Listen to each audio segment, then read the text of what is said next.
Brace yourself. Gonna blast up anytime now. Collect yourself. Things will never be the same in a sad, sad world.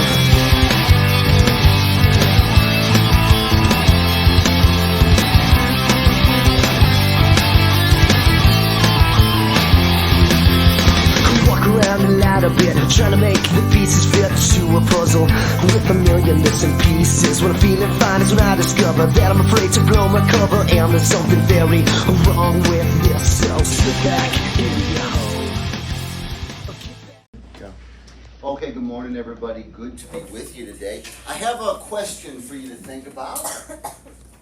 Is religion necessary for a person to be morally good? Do you have to be religious in order to be good? Luis says no. How come? Because you can have no beliefs in anything, but you can still be a good person. And there are a lot of religious people who are actually very bad people, you know, and they're very hypocrite about their beliefs and moral. Okay, like Camilla here. Oh. Camilla, are you a hypocrite? No. No? Okay, don't talk about Camilla like that. I'm not talking about her. Louise. What do we think over here? Tato, what do you think? Do you have to be religious to be a good person? Says no. What do you think, Zoraida? Got to be religious to be a good person? No. And does anyone want to argue the opposite? That you can't be good without religion? Can I see a hand? I think it's safe to say that the answer to the question is no, because there are people who do the things that most of us consider to be good things without having a strong religious belief as part of their life. It's a different question. So it's not the same as asking, can religion make a person morally better? That's a different question. And the answer to that question might be yes. So if I want to stab Italia Len Curtis in the head with scissors, but then I think if I do that, I'll go to hell. So I don't stab her in the head with scissors. Well, I'm still not a very good person, am I? Because I'm still a person who wants to stab. But a person who wants to stab, even though that's not very good, is still better than a person that does stab. If I had to pick, I'd rather be around people who want to stab than people who stab. So that's a very surface level, but if sort of the fear of punishment that comes along with some religious traditions is the only thing keeping someone's bad behavior in check, the person's probably not a very good person, but we're glad that person is keeping their behavior in check. And then there are others who are motivated by religious faith to do incredible things for the world. So by saying that religion can make a person better, there are people who turn their lives around. They spend the first half of their lives maybe subject to lots of addictions and whatnot, and then they have a religious conversion experience, and it makes their lives better, and it makes them better people. That's not the same thing as saying that you've got to be religious to be good. It's not the same question of asking whether a particular religion or any religion at all is necessary for salvation in the next life. That's a different question. Whether it's necessary to be good. It's not the same as asking whether religion automatically makes you a good person, because nobody claims that. Louise pointed out there are plenty of people of religious faith who are not good people, but that's not a dig against religion, because no religion claims that it will automatically make you a good person. How else would one explain Judas Iscariot? And it's not the same as asking whether, can I help you? Yes, John. What you get to say? Hmm?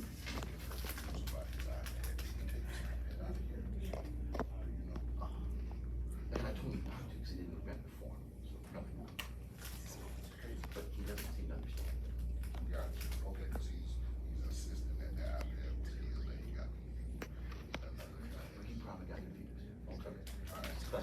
So it's not a deal. It's not a theft kind of Yeah. stuff. Okay. All right. No problem. Sorry for thanks for your patience. It's certainly not the same as asking whether the existence of God or the gods is necessary for there to be something like an objective morality. That's a more complicated question that we'll delve into later in the course.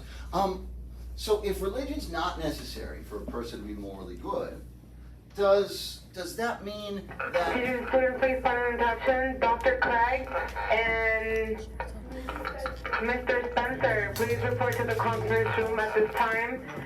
Mr. Spencer and Dr. Craig, please report to the conference room at this time. Thank you. The following people let me teach my class. Everyone, ever. That is all. Does it mean that studying religion, trying to learn about religion, especially if we're not people of a religious background, or let's say we are, but we only really care about our own religion, is studying other religious perspectives, is that a waste of time? No, No, how come? because you're learning about other cultures and beliefs. Learning about other cultures and beliefs. So today what I want to talk about with you, because the way this course is taught, the course is not taught from any particular religious perspective, but the textbooks, are written from a religious perspective, because that's the nature of the school that we're taking the course for, Southeastern University. So what I want to try to do is put your mind at ease that, oh my goodness, if I'm reading all these texts and all these texts are explicitly Christian, and if that's not my own perspective, is this whole course going to be a waste of time? Other than the college credit, or is there something that everybody can get from it? So today I want to talk about why it's worthwhile to consider religious perspectives, and by the end we'll be talking specifically about religious ethical perspectives, even if they are not our own perspective. Not everybody is religious. Not everybody has a personal connection to a religious tradition or a religious faith. But everybody does have a component of their personality that, I'm going to use the very slippery and difficult to find term spirituality, only because there's not a better term that I can find for it. I think you'll find that everybody has this component of their self that I'm calling spirituality, even if they don't use the term spirituality. So what we're going to call spirituality is that part of your life, that part of yourself that experiences what we call the intuition of being. It's that moment, or those moments, where out of the blue, you just are aware, in a way unlike the ordinary, that you are, that you exist, that the world around you exists, and that it didn't have to be that way. So somehow it is something like a gift, whether there's a gift giver or not. It is something like a gift, and it's something that motivates us first to express awe and wonder. It is amazing that I am, because most people aren't. Most people who have ever lived are dead, and most people who could have ever lived never lived. Most possible genetic combinations of people, or even within, we're not going to get super graphic, but within the act that produces a human person, there's far more genetic material that's not used, far more swimmers that don't make it to the destination than that do. But we made it, folks. It is amazing. And it inspires awe, and inspires wonder, and inspires gratitude. Well, that portion of our being is what I'm calling spirituality. It's the part of us that thinks about what's the nature of the whole, of reality itself, of the everything, and what is my place in connection to everything, to reality, and what is my place in connection with other people, and how do I respond? And how do I celebrate? How do I respond to and celebrate my connection to the whole? I've put that in yellow print because that's really the specific question of religion. Right? So That's something that not everybody will do, but I'm not claiming that if I pass this out as a checklist to every person on earth, everybody would check everything. I'm saying that generally speaking, everybody has this component of their personality. To try to define what religion is, it's a very difficult task. Seems like it shouldn't be very difficult. But think about how broad the definition has to be, okay? Your grandma making cookies for the church bake sale, that's religion. The Aztec priest cutting out the heart of a human sacrifice is also religion. And everything in between that. There are so many diverse expressions, diverse types of religion, that to come up with a definition that includes them all is very difficult. But we're going to try. We're going to try.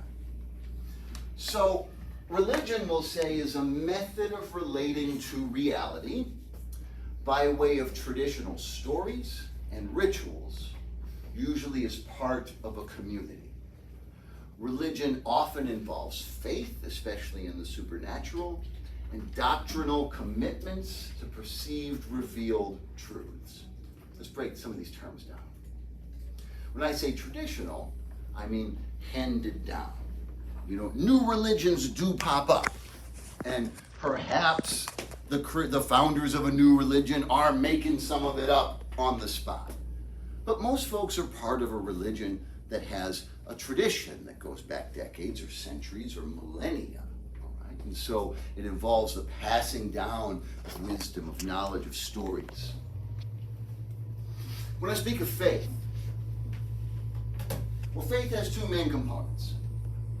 One is belief that there are important truths that can only be known by means other than reason and evidence. That there is stuff that you gotta know. You gotta know either to be enlightened, to be fulfilled, to live your best life, or to be saved from terrible consequences. There are things that you need to know that you'll never figure out on your own. No amount of looking at stuff under a microscope is going to tell you that Muhammad is a prophet or that Jesus is the Son of God or whatever the claim of the religion is. That there are some things you need to know that you can't find out by normal ways. Faith also includes an act of personal trust placed in another, and that other is often not known by conventional means. I'll give you an example.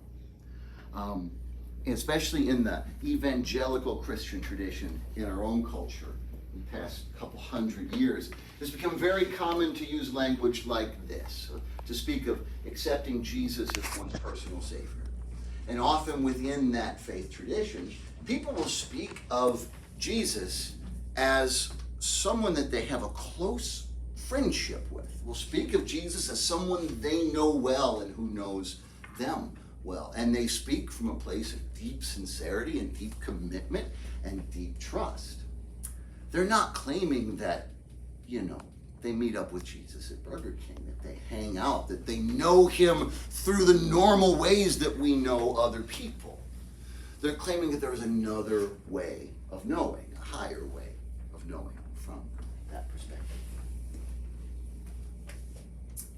We talk about the supernatural. That's a tricky term, but for us, we're just going to say beings or events not subject to the laws of nature and often not composed of the stuff of nature. When I say matter and energy, I just mean the stuff that everything else is made of. So this is the realm of spirits and angels and demons and gods and ghosts and all the various beings that often somebody who has a belief in these kinds of beings believes them to be fully real and yet not physical the way we are. Nobody talks about running DNA tests on angels. They're made of something else. They're not stuff the way we are stuff. Revealed truth. Revelation is information that's made available by supernatural means that is not available by the normal means of finding things out. So in the Islamic tradition, The ultimate revelation of God is the Quran. It comes word from the mouth of God through his angel Gabriel to the prophet Muhammad. And then what he spoke, what he heard, his followers wrote it down, and it's word for word a copy of a book that God's got up in heaven. And that is the ultimate revelation. For Christians, the ultimate revelation is the person of Jesus Christ himself. And then the scriptures, the Hebrew Bible and the New Testament, are also revealed by God and tell us things that we wouldn't know if we didn't have those sources.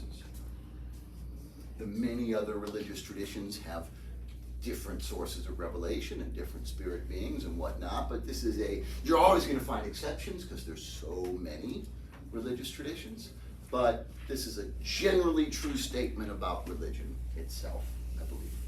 See, I'm putting a little faith in my own PowerPoint slide, I believe I say. One of the reasons, we're going to cover 4 reasons why it's worthwhile to consider religion and to consider ethics from religious perspectives, even if that's not our own perspective. And the first is that religion is culturally universal. There are people who are not religious.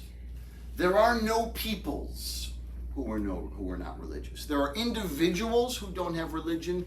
We have never encountered a single culture that doesn't have religion.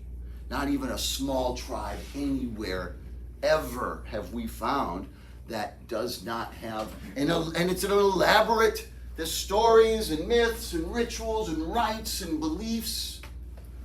There are tribes that were cut off from the rest of humanity for 40,000 years. We'll talk about New Guinea and some of the last people ever to be discovered or to encounter the rest of the world in a few weeks. So there were small tribes in New Guinea that for 40,000 years thought they were the only people on earth. They didn't know they didn't know about metal and working with metal tools. They remained in the Stone Age, and they have as elaborate a religious system as any of the major religions in our culture today. And it's true as far back in time as we can know anything about what people thought. Long before there was writing, we have art, cave paintings, we have carvings, we have burial sites, and as far back as we know anything about our ancestors, they were religious. It's culturally universal. If ethics is about how we relate to the people in the world around us, well, we can't dismiss the vast majority of the people in the world around us, even if we don't share their perspectives. Now, let's put that to the test. So here is a religious ethical claim. Zeus demands that goats be sacrificed to him. He will punish those who defy him. I haven't taken a poll. You're welcome to share your religious perspectives. You're not required. I'll never ask you, but you're welcome to. But I'm going to guess demographically that I'm in a room where 0 people practice the religion of ancient Greece that involves Zeus as the king of the gods. I'm going to guess that I'm in a room where 0 people believe that Zeus is real or that he will punish you if you don't sacrifice goats to him. So if that's not your religious perspective, when you see this claim, what does it mean to you? Jada, what does this mean to you? What good is this for you if you don't believe in Zeus? If I don't believe in Zeus? Yeah. Kind of nothing, Kind of nothing, yeah. It's what we call a non sequitur. A non sequitur is when you're in an argument, a debate with someone, and someone throws out a point trying to distract you, but you realize the point's not relevant. Well, if you're not part of the ancient Greek religion that believes in Zeus, nothing here is relevant to you. You just dismiss it all. It's all meaningless. It's all a non sequitur. And sometimes we tend to assume, if we are not religious people, sometimes we tend to assume that all religious talk is like this. If we are religious people, sometimes we tend to assume that all religious talk outside of our own is like this, non sequitur. It doesn't have anything to say to me. Fact is, more religious talk is like this. Zeus demands that guests be fed and housed safely and hosts be respected. He will punish those who defy him. Is this something that we should 100% entirely throw away without consideration, that we should dismiss? Is this something that has nothing to say to us if we're not part of the religion of Zeus? Well, it's still got the non sequiturs. We don't care what Zeus demands because we don't think Zeus is real. We don't care that Zeus will punish us because we don't think that Zeus is real. Well, what's left in the middle? Guests should be fed and hosts should be respected. Is that the same thing as saying goats should be sacrificed? Or is that something that's worthy of pausing to consider? What do you think? Is that worth considering, Michaela? That we should treat our guests and our hosts with respect? Is that something worth thinking about when we're thinking about ethics? We all signed up for ethics class, so we're all here to think about ethics. Is that something that's nonsense, or is it something worth thinking about? Something we're thinking. Something we're thinking about. And the fact is, at least when you get to the level at which our textbooks are written, okay, which are written, as I've told you several times, the textbooks are written from an explicitly Christian perspective. But they will sound more like this. Zeus demands that guests be fed and housed safely and hosts be respected. Any person could someday be vulnerable and at the mercy of another's generosity. Without honoring the Zeus-given rights of guests and hosts, all of society would break down due to an inability to trust one another, which is why Zeus will punish those who defy him. What's different about this? It's giving an explanation. Why? It's giving an explanation, yes. We've still got the non sequiturs in there. If you don't believe in Zeus, you still don't care what he demands. You don't think that rights come from him. You don't think that he'll punish you. But in the middle, there's an explanation. And what's that explanation is founded on what? What is this person doing to get to his conclusion? We call that process.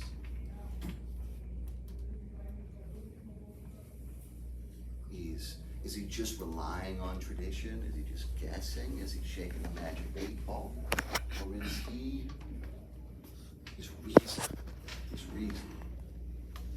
You say he gives an explanation. Another thing to say was he gives his reasons, which means this is real reasoning. And that's the second reason why it's still worthwhile to explore ethics, even from a religious perspective, even if that perspective is not our own, is because religious ethical reasoning is real ethical reasoning. If you don't share the religious perspective of the textbook, there will be non sequiturs in here from your perspective. But they will look a lot like the first and last sentence here, with a lot of meat in the middle that is worth considering by anybody. Does that make sense? Let's take this for a spin. So we're going to look at a passage from the Quran. I haven't done a religious survey. I'm not gonna, like I said. Demographically speaking, I think it's likely that the majority of people in this class are not Muslims, which will mean that the majority of people in the class don't, I'm not saying by any like rejection and insult, but just don't happen to be part of a tradition that considers the Quran to be the Word of God. So let's look at how the Quran does religion or ethical reasoning. This is from the 17th surah. Do not set up another God with God, lest you become condemned and damned. Your Lord has commanded that you worship none but him, and that you be good to your parents. Is that the total non sequitur if you're not a Muslim, or is there something in there that can be clung to? Well, if you're not a Muslim or a believer in God, because there are other monotheistic tasks, if you're not a believer in God or if you're not a monotheist, you might say the first part is a non sequitur to you. Whether there's one God or many is not your concern if you're not a believer in God, but be good to your parents. If either of them or both of them reach old age with you, don't say to them a word of disrespect or scold to them, but say to them kind words, you're going to look at that and say, well, all right, that's the Quran. I'm not a Muslim. I don't have to think about that. Or is that something we're thinking about for everybody? What do you think, Mike? Something we're thinking about, everybody. I know it's tough to always say kind words to your parents when you're still in high school. That's like you might like pulling teeth to say kind words about your parents. But we're talking about a little later down the line when your parents are old. You know, they say, hey, they gave something to you, now you've got to be kind to them. That's not a non sequitur. That's an argument worth considering. That's a reasoned argument. Look here. Give the relative his rights, and the poor, and the wayfarer, that's the traveler, the wanderer, the homeless person.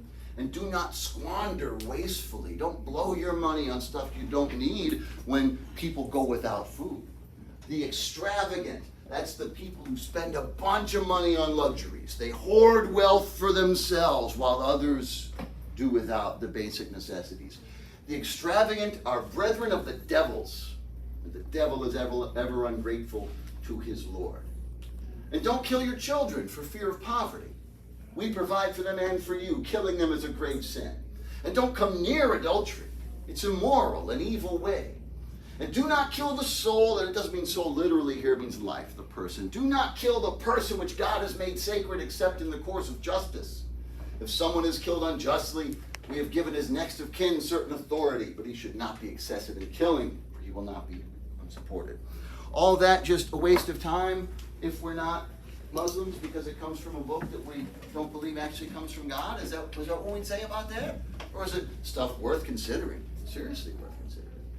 Don't kill your kids when you're poor. I think that's worth considering. Don't stay away from adultery. I think that's worth considering. You might disagree with, you might not make the same conclusion that the Quran here comes to, but it's hardly non sequiturs. In fact, this line here, I got to tell you this line, the extravagant are the brethren of the devils. That if I take all my, if I spend all my money on myself, and I get the biggest, most beautiful house and golden toilet and more me. Everyone look at me. I got so much wonderful stuff, and I ignore the people in need around me, that I am so low that I am like a demon. I think, you don't have to share my opinion, I think that's one of the most profound moral insights ever spoken by a human being in the history of the world. Are there non sequiturs in here? If Islam is not my faith, of course. But between the non sequiturs is a lot worth considering. And the same, I hope you'll find the same to be true of the religious-based texts that we're reading, because the course is taught for a Christian university, even if the religious tradition is not your own. So, religion's culturally universal. Religious ethical reasoning is real reasoning. And religion is the most common context for ethical reasoning. Whether we like it or not, when most people do their moral reasoning, they connect it to their religious beliefs. Most people in the world, most people in our culture. Now, we might say, of course they do, and they should, and we're happy. Thank God for that, we might say. Or we might say, man, it's the 21st century. You shouldn't be worried about that stuff. You should focus on reason and science and evidence and leave all that superstition behind. It doesn't matter what we think people should do. This is what they do. Most ethical reasoning that people actually do, they do while thinking about, what does God want from me? Or what does the Bible say? Or what does the Quran say? Or how do I reach enlightenment? They do it it's a religious conversation they have in their minds when they do this reasoning.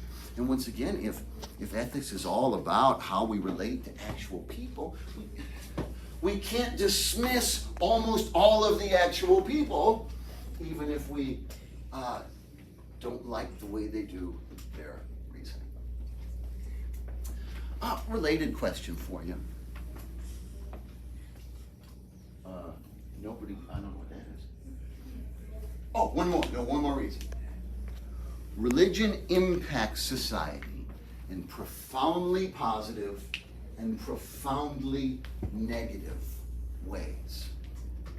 If we say, I don't want to think about the religious beliefs of others when I think about ethics, I'm ignoring real impact on the world and on the lives of real people.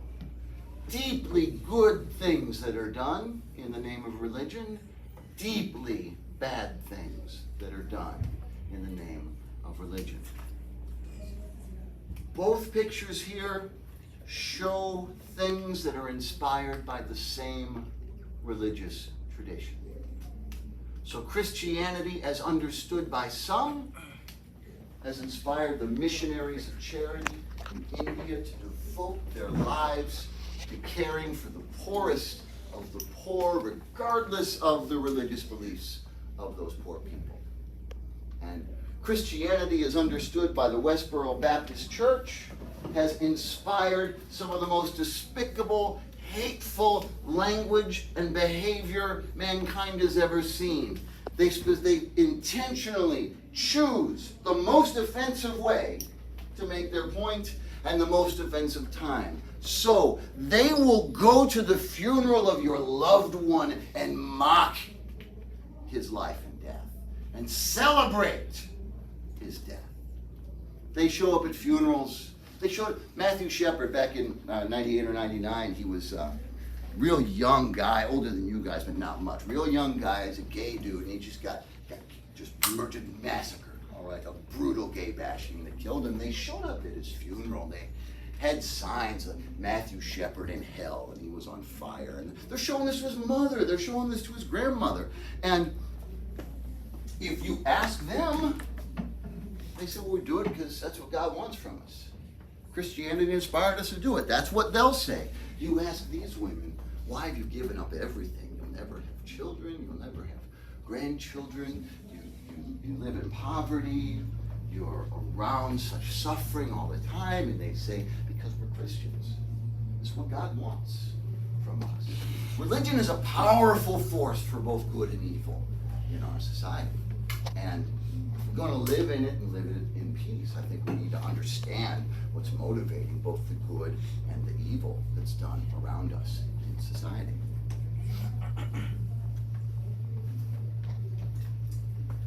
Do we have an obligation to respect people's religious beliefs? Is it wrong to criticize religion? What do you think? Jory, what do you think?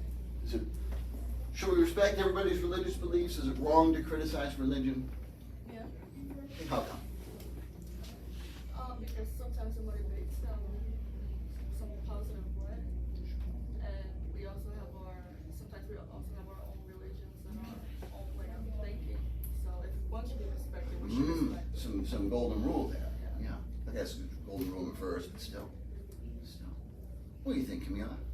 Should we respect other people's religion? Do we have to? Is it wrong to criticize people's religious beliefs? I think, you should, as a person, just respect everyone else. So, religion, you have to respect everyone and what they believe. And to criticize, I don't think criticizing in general is good, unless it's good advice.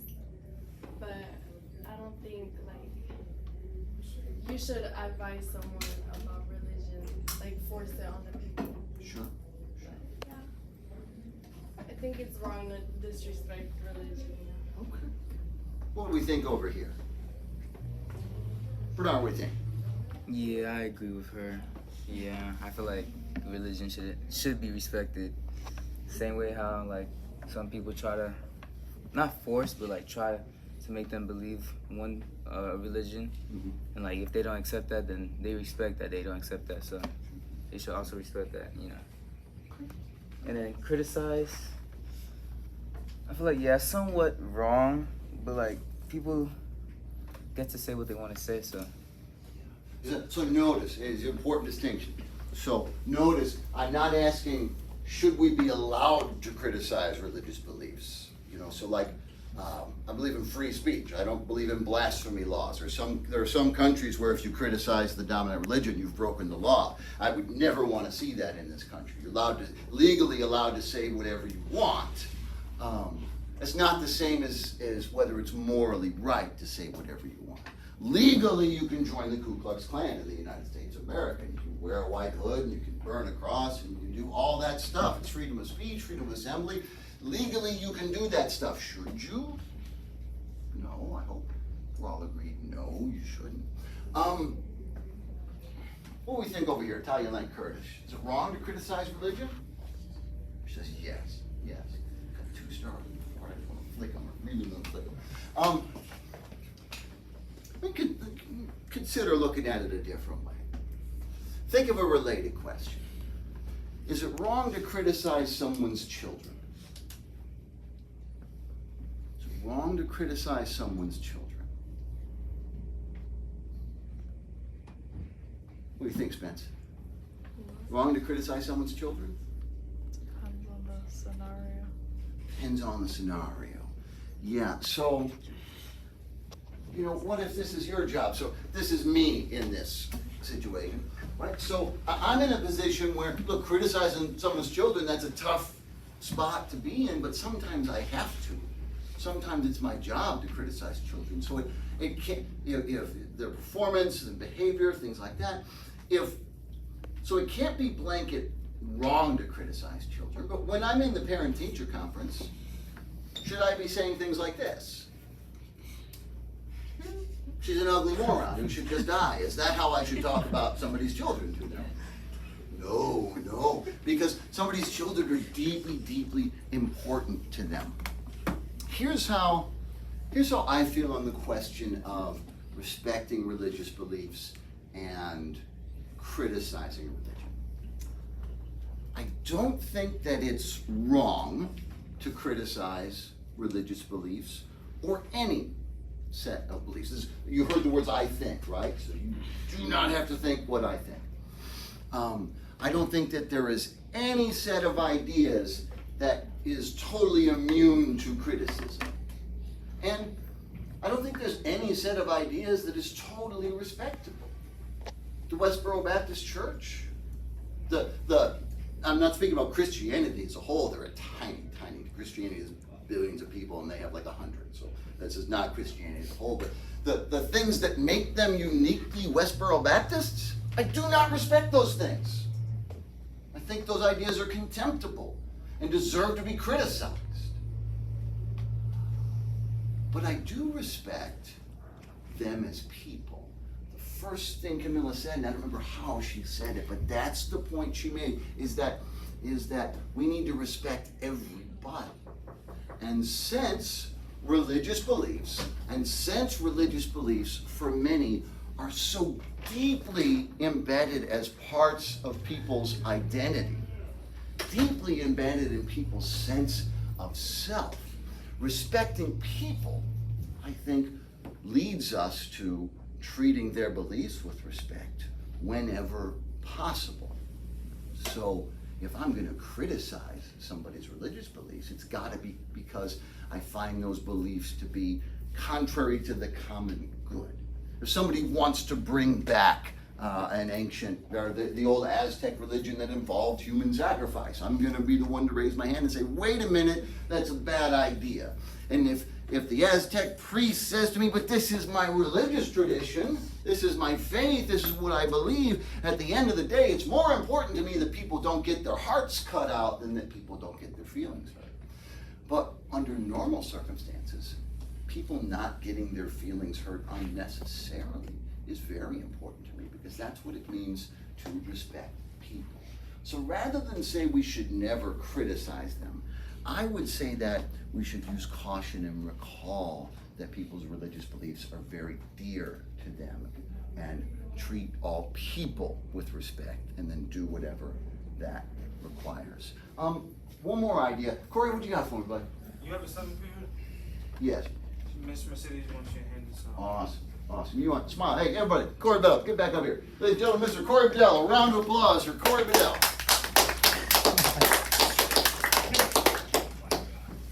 Okay, last thing. Last reason I think that our time will be worthwhile, even though our texts are explicitly Christian, even if that's not our own perspective. I think the time will still be worthwhile, because, at least in my opinion, again, this is the most opinion you're ever going to hear about me or hear from me is today. I think there are 6 topics that everybody in this country and in our Western culture should have a basic understanding of in order to understand the culture that we actually live in. Because these are things that are either foundational to our culture or have had incredible impact on our culture. I think every single person in this country should have a basic understanding of Homer, of Greek philosophy, of the Roman Empire, of the Bible and Christianity, of the Enlightenment, and of World War II and the Holocaust. When I say basic understanding, do I mean everybody needs to be super experts on all of that? No. See, basic understanding, let's say, I think we would all benefit if we were capable of having a conversation with someone else about any of these topics, and the conversation lasted a half hour, and we both said meaningful things. I think we should all have that level of understanding of these topics. There's a surprise 7th topic. I'll tell you what it is in a few weeks. So here's where we're going from here. The next few class periods are going to be devoted to giving us a very basic understanding of the Bible and Christianity, because that is the perspective behind our textbooks. Essentially what's going to happen is once you start reading the textbooks, which are explicitly Christian, I'm going to be up here presenting all sorts of other perspectives. Before you start reading the Christian textbooks, I'm going to lay some basic foundations about Christianity so that, especially if that isn't your faith tradition, that kind of can understand what you're reading, the basic language of that religious tradition. So that's where we're going for the next few days. Any last questions or thoughts on ethics and religion? Camilla, you did wonderful. Thank you. Kenza, what's up? That's all I need from you for today. Oh, Ken, you want to take a selfie, show them who they've been working with as videographer? Okay, Mr. Ken Aviola.